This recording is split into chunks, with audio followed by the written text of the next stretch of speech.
Spotlight with Lumify eye drops. Lumify dramatically reduces redness to help your eyes look brighter, wider, and more luminous, radiant, vibrant for up to 8 hours. Lumify. You won't believe your eyes. Panera chefs have crafted a masterpiece. Succulent seared chicken, a secret aioli, clean ingredients, in a buttery brioche roll made fresh to leave you speechless. Panera's new Chef's Chicken Sandwiches. $1 delivery fee on our app. See? Not so bad. Tomorrow on E.T., we're with the cast of Jurassic World Dominion. It's entertaining and epic in scopes. Plus, we're with Zac Efron talking his big screen Zaddy status. Kind of. Is Zaddy not Zach Daddy, or what is it? I got to explain Zaddy to Zac Efron, so that was pretty cool.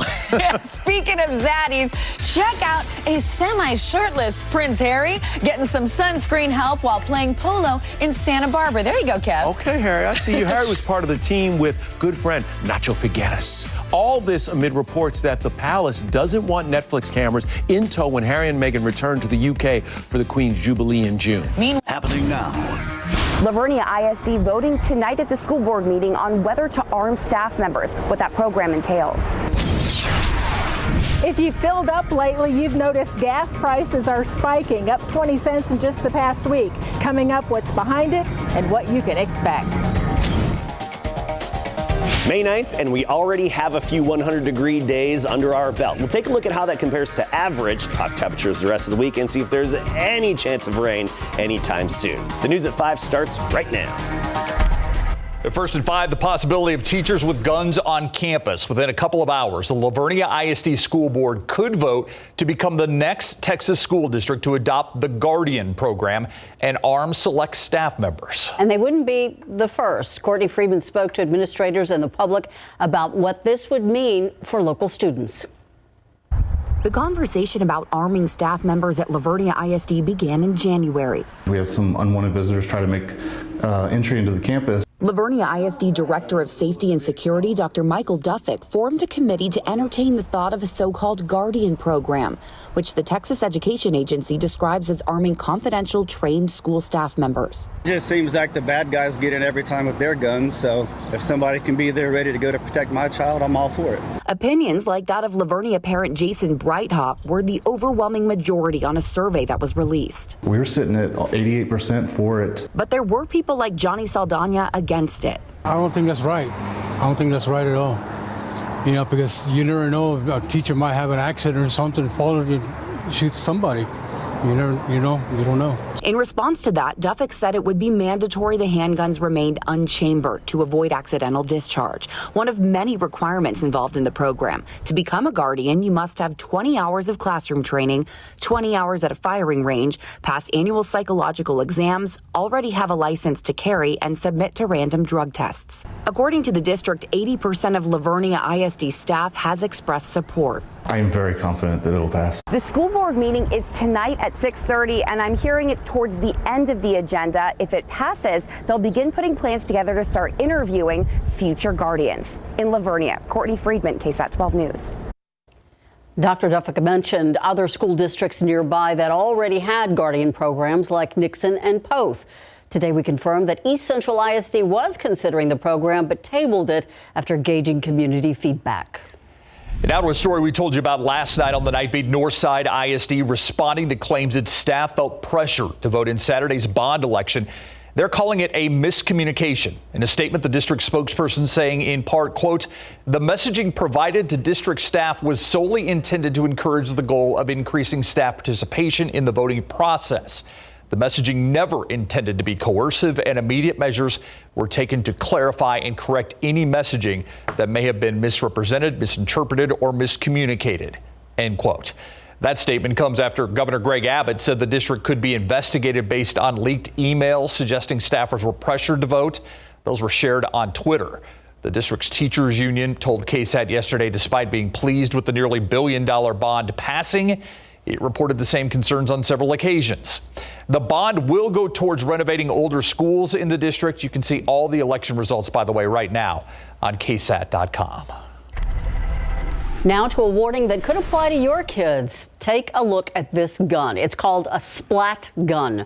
It shoots water or a gel bead rather. Well, now Cibolo police say kids are using them to shoot at people because of a social media challenge. And if they're caught, they could be arrested. If you're a victim or witness one of these incidents, call Shirts Dispatch at the number on your screen, 210-619-1272. Crime Stoppers is asking for help solving the murder of Quentin Smith. He died in January after he was shot while leaving a hookah lounge on West Avenue near Edgebrook Lane. Now, according to SAPD, Smith was walking to his car when someone in the light-colored four-door car that you see right here in the video shot him twice in the leg. SAPD is now looking for that car, but also the people seen near it. They're wanted for questioning. If you know anything, call Crime Stoppers at 210-224-STOP. We've learned the name of a man whose body was found under a bridge near downtown last week. He is 37-year-old Ignacio Gatika. The Bexar County Medical Examiner is still trying to determine details about his death. They do know that he suffered blunt force trauma. However, they are waiting for more information. What's being done to curb illegal street racing? That's the focus of today's new episode of KSAT Explains. From racing down a busy road to parking lot takeovers, there have been changes in state law to crack down on these events. There's even a proposed local ordinance that could penalize spectators of street racing. But is a key part of the solution missing in San Antonio? KSAT Explains illegal street racing. It's coming up today on the news at 6. Gas prices are flirting with record highs yet again. You may have noticed that just in the last week, the price at the pump went on a fast climb. The average for a gallon here is $3.94 a gallon. That's up by more than 20 cents since last Monday. 12 on your side's Marilyn Moritz on why that's happening and what may be next. Gas prices are zipping through the fast lane, now as high as $4.19 a gallon. It's terrible. It cost Wayne Trabue $87 to fill up his pickup. His wallet is running on empty. Most of us live paycheck to paycheck, and now everybody's going to be working just to put gas in their vehicles. The price of a gallon of gas in San Antonio jumped 21 cents in just the past week. Those nickels and dimes add up. In fact, compared to last year, if you have an average size tank, it's costing you $20 more every time you fill up. Yeah, the increase is ridiculous. It's not cheap to fuel Ed Custovio's Tahoe. I know. I had two. So we tried to run the ones that are less, consuming. And for drivers who need diesel, it's now hit a local record of $5.29 a gallon, a price that will impact the cost of trucking the products you buy. So why the sudden surge? Analysts say it's supply and demand. As nations nix buying Russian oil, supplies tighten, and just as spring demand is booming. In March, local gas prices hit a record. What's down the road now? So certainly in the San Antonio area, we could be flirting with that record territory, perhaps even getting past it. It's too soon to tell. AAA reminds drivers to take it easy on the gas pedal and use apps to find the best prices. Marilyn Moritz, KSAT 12 News. Help may be on the way for millions of families when it comes to internet access. Today, President Biden announcing a new program to provide discounted and free internet services to low-income Americans. The president says 20 companies have agreed to provide plans for $30 a month to qualifying families. The government will then provide certain households with a $30 a month subsidy, which would make internet service free. You can check whether you're eligible by visiting getinternet.gov. If you receive government assistance like SNAP, WIC, Medicaid, or a couple of other forms, you should be able to qualify. We want to take a quick look at your traffic right now. TransGuide kind of moving around the area. This is over by the airport, 410 at Broadway. Looked a little backed up there. Here at 281 at Hildebrand, though, things are moving real clearly in and out of the city. Oh, let's talk temperatures again. This weekend, we had 2 triple-digit days. Today, not triple digits, but still hot, 97 so far our high temperature, and that ties the record for the day, the record that has been held since 1967. So we're feeling the heat still. Record challenging heat out there, of course. 97 Eagle Pass in Talia's backyard, Warren's backyard in Del Rio, 94 degrees, 95 Lakey, Panna Maria about 94. We're well into the 90s everywhere. Maiko, Dean Davis's backyard, 98 degrees at this hour. Warm and humid this evening. Fairly clear out there right now, but the low clouds will redevelop tonight. And a bit windy. A southeasterly wind at 10 to 20. But look at the temperatures. By midnight, still right near 80 degrees. In a bit, we're going to talk about how these first consecutive 100-degree days compare to average. See if there's any relief from the heat and a chance of rain in just a bit. Thank you, Adam. A new emphasis on abortion rights after the Supreme Court draft leak hurrying to Capitol Hill. The Senate is now set to vote whether to codify federal abortion rights protections in the Roe v. Wade decision. That would mean making the right to an abortion a federal law. But the measure is not likely to pass because the Senate is divided 50-50 among Democrats and Republicans, with Democrats lacking the 60 votes that they would need to overcome a filibuster. If we are not successful, then we go to the ballot box. We march straight to the ballot box. And the women of this country and the men who stand with them will vote like they've never voted before. There is no right to an abortion in the United States Constitution. The reality is that when Roe was decided in 1972, when Casey was decided in 1993, the judges simply got it wrong.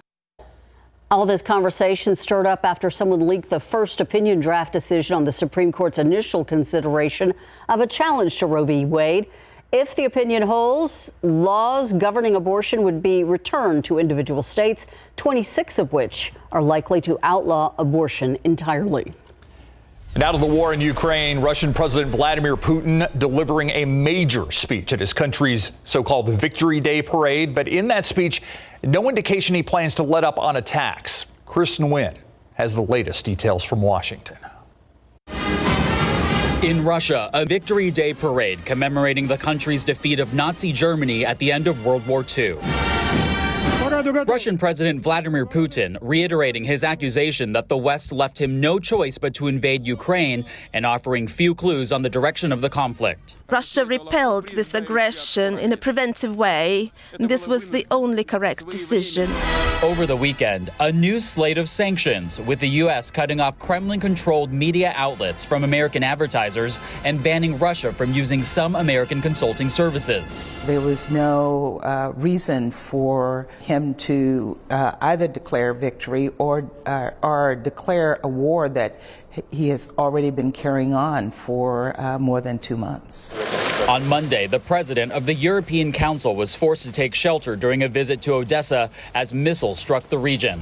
This following First Lady Jill Biden's unexpected Mother's Day trip to western Ukraine. Her visit to an active war zone, a rarity from the spouse of a sitting U.S. president.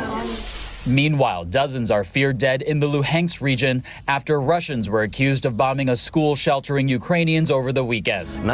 Ukrainian President Volodymyr Zelensky vowing his country will win the war. We are free people who have their own path.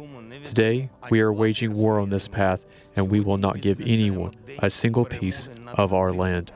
In Washington, I'm Chris Wynn reporting. Still ahead on the news at 5, we're talking about heat, not only here in San Antonio, but across the Southwest. Several states under red flag warnings. The lack of good rainfall not helping with the wildfire problems there. We're going to have that story for you when we come back.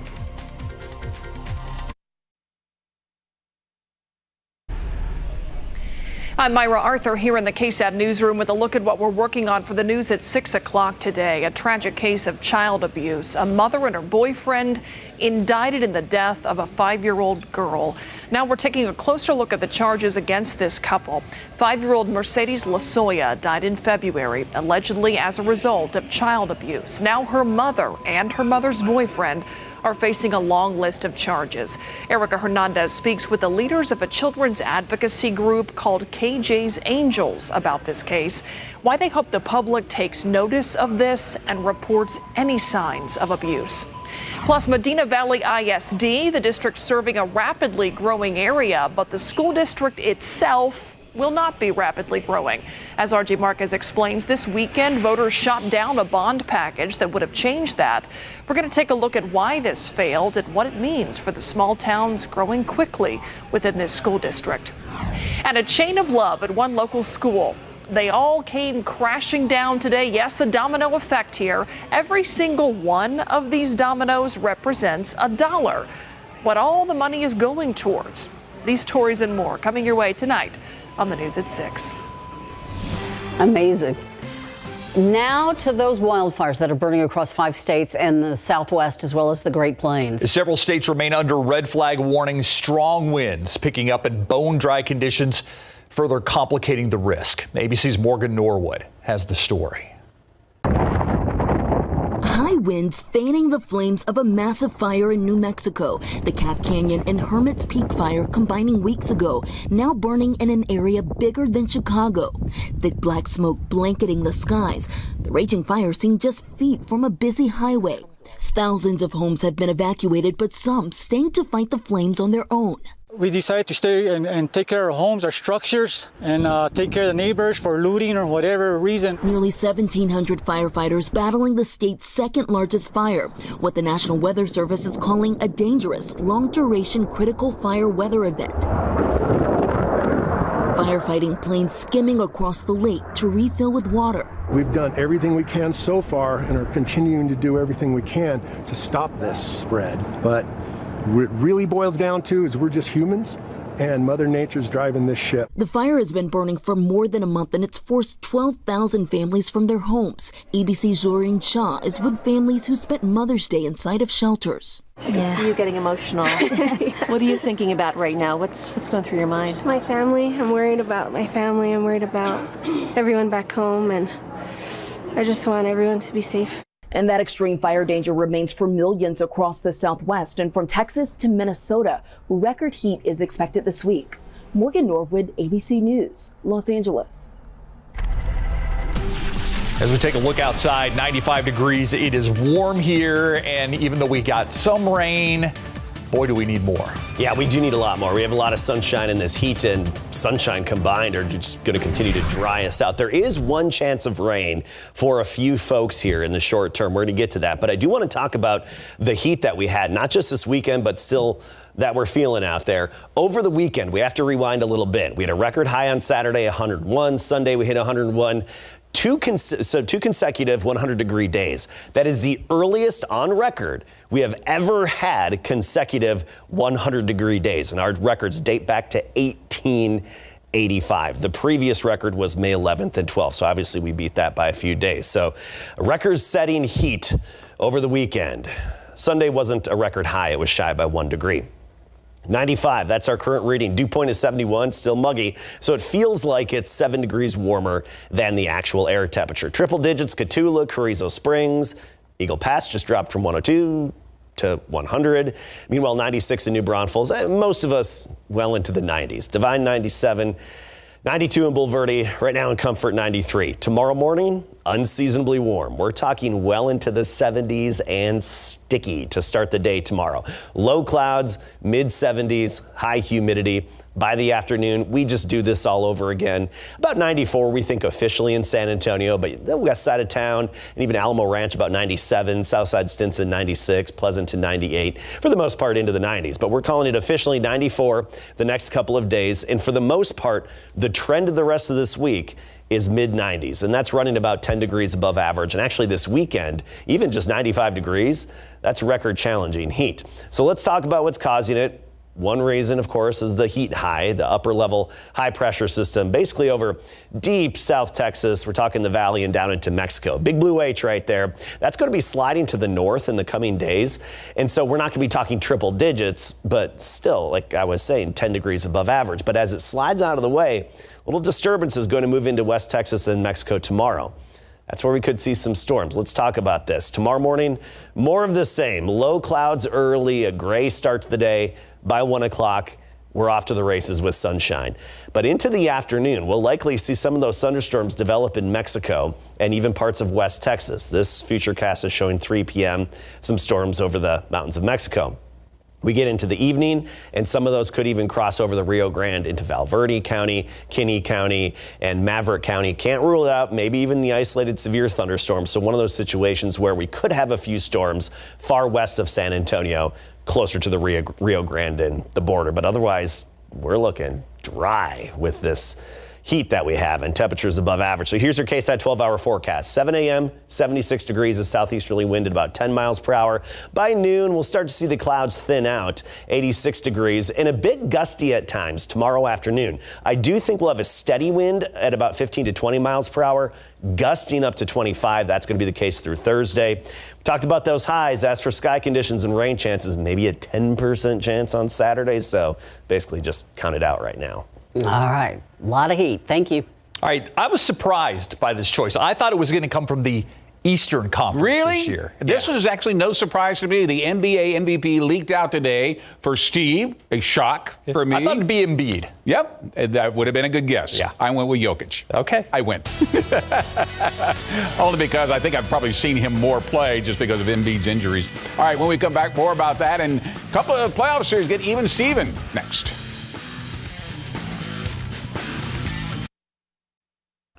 Denver Nuggets star Nikola Jokic has been named the NBA's MVP for the second straight season. That's according to ESPN after word leaked out this morning. And get this, his stats this year are actually better than his last year's stats, averaging a career-high 27.1 points, 13.8 rebounds, and almost 8 assists a game, and became the first player in NBA history with 2,000 points, 1,000 rebounds, 500 assists in a season, and led the league in triple-doubles at 19. Jokic is the 15th player to be named NBA MVP multiple times, including Tim Duncan in 2002 and 2003, and the first to win it back-to-back seasons like Tim, since Giannis Antetokounmpo did it in 2019-2020. Chris Paul became irate in the fourth quarter of the Mavs win over the Phoenix Suns after he fouled out of the game early in the final period. A Mavs fan sitting behind his mom, wife, and 2 children allegedly put hands on his mom, and his wife was pushed. Paul confronted the fan seated behind his mom near the Suns bench, and security moved in. The fan was escorted out of the American Airlines Center. That just capped off a rough day for Paul and the Phoenix Suns as they fell to the Mavs in Dallas in Game 4 to see their season series at 2 wins apiece.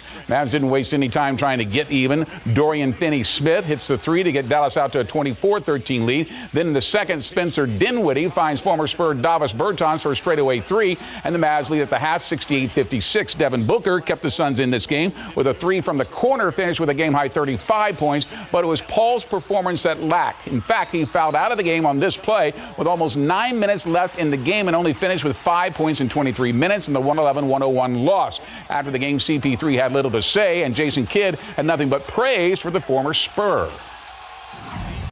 I got to look back at it. You know what I mean? I can't put myself in the situations to give them that ability to do that. You know what I mean? So I just got to look at myself and figure out how to be better. Davis was on fire. And, this time of the year, it's always, someone that you don't talk about that can give you a lift. And Davis was that for us, this afternoon. Now, the Philadelphia 76ers were able to accomplish the same thing as the Mavs ended up with a season series now tied at 2 wins apiece with the Miami Heat. For the second straight game, Joel Embiid wearing a mask to protect his orbital socket that he fractured in the first round. This is 2 of his first 15 points in the first quarter. Now in the second quarter, James Harden with a 3, a 64-56 lead at that. Jimmy Butler tried to lead the rally back with lay-in, posting the game-high 40 points. But Harden led the Sixers with 31 points, including the 3 in the 116-108 victory. Coming up at 6, Steve Sarkisian visiting San Antonio for the first time at the San Antonio Quarterback Club. We'll have what he has to say coming up at 6. Interesting it's the quarterback club because there are a lot of quarterback questions in Austin. Good move on that one. Yes, who's going to start? Right. Thanks, Greg. We'll be right back. Before we go, there is a news report that the Alabama jail official and inmate who escaped have been found in Indiana. More on that news at 6. World News is next.